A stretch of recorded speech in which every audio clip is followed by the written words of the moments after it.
This is pretty wild. The DC police have been selling guns to people, and some of those guns have been connected to crimes being committed by those people. Uh, this should mean that uh, the DC police should be held liable for these guns that they're selling. And anyways, why are cops selling guns to people? Uh, Cops shouldn't have any kind of authority to be selling guns to people. Dealer here in D.C. and how well it was operated. This is not your standard gun shop. As investigative reporter Ted Oberg and the News 4 I-team found, the area's largest police force ended up being in the firearms business itself. Ted? Yeah, Jim and Ann, it was a surprise to us as well. You know, when a D.C. resident wants a legal handgun, they usually go to a gun store in Virginia, Maryland, find it online. They pay for it and then ship it to a licensed dealer in D.C.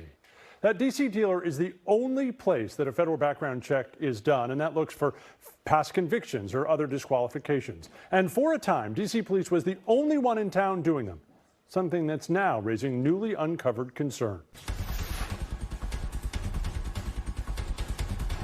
There are only 2 people in the entire district who can help you get a legal handgun in D.C., and Sean Poland is one of them. I wonder if that needs to be modified. Poland opened D.C. Security Associates in 2021, one of 2 federal firearms licensees in D.C. We believe in responsible ownership. At a time when D.C. had only one other gun dealer, the Metropolitan Police Department. According to everyone we talked to and federal records we've combed through, D.C. was then and is still now the only police department anywhere in America to sell guns to the public. The only one. And we've got the records to show how it happened. Fearing second. Cops should not be selling guns to people whatsoever.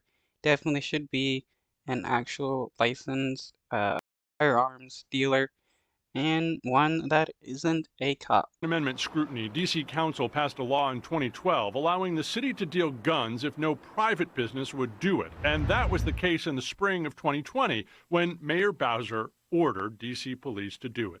In April 2020. That's crazy. The mayor ordered the police to sell guns.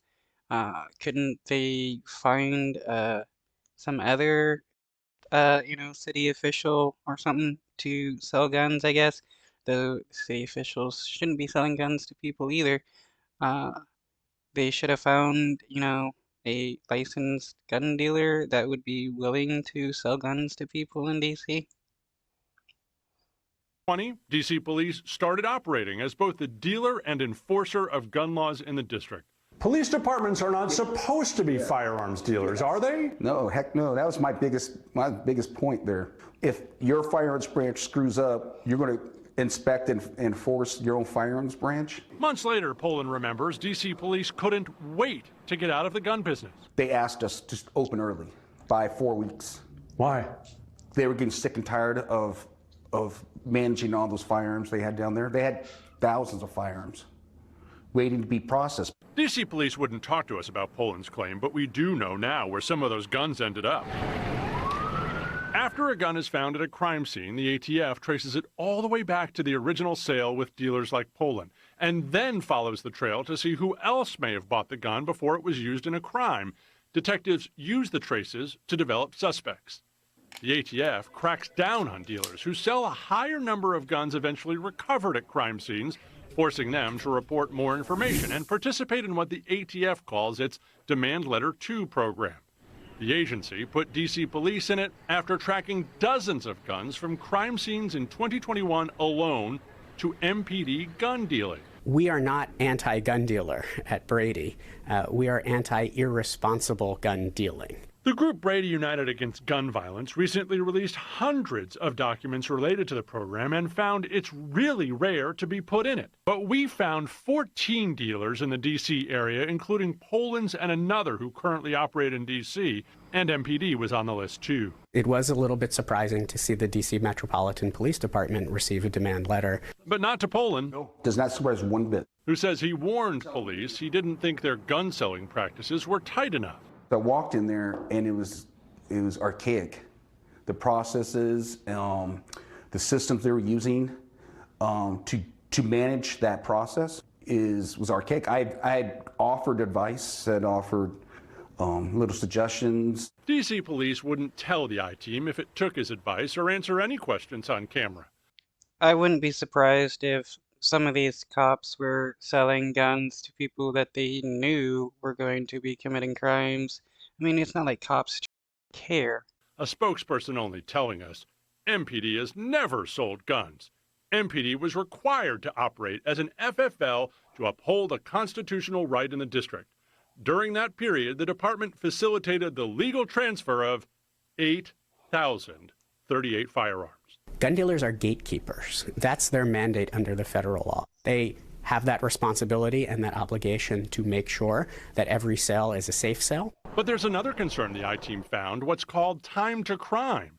The ATF explains, on average, a gun found at a crime scene is 10 years past its first sale. Shorter times, the agency tells us, deserve more scrutiny. And in DC Police's case, the time to crime was around 20 months, less than 2 years.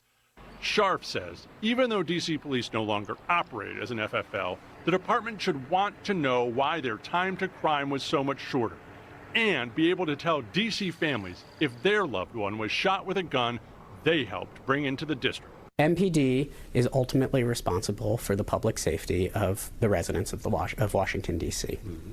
Everything that they do should have an eye towards protecting the public safety. Before DC... I mean, well, cops aren't technically required to protect the public. Even the Supreme Court has stated that they have no duty whatsoever to protect people, which is very problematic, in my opinion. I mean, the Supreme Court has stated that, a cop can watch somebody get murdered and not do anything, and they're not liable for it because they have no true duty to protect society. Cops truly are just there to siphon money from the poor. Mayor Muriel Bowser told DC Police to get into the gun business. She was criticizing Virginia lawmakers for not overseeing dealers in the Commonwealth strictly enough. We found the letter she sent Virginia legislative leaders in January of 2020, urging them to do more to keep guns legally sold in Virginia from being used in DC crimes. Illegal guns originating in Virginia are a key driver of gun crime in DC, Bowser wrote. 4 months later, she signed that mayor's order authorizing DC's police department to become an FFL themselves, and those ATF records show MPD helped sell guns eventually used in crime too. We reached out to the mayor's office but didn't get a response. A spokesperson for DC Police did tell us once it's... Yeah, no surprise she didn't want to respond to the question of or to the news asking about probably why is there so many gun violence connected to the DC police selling guns to people. Stop being an FFL. The department complied with federal law.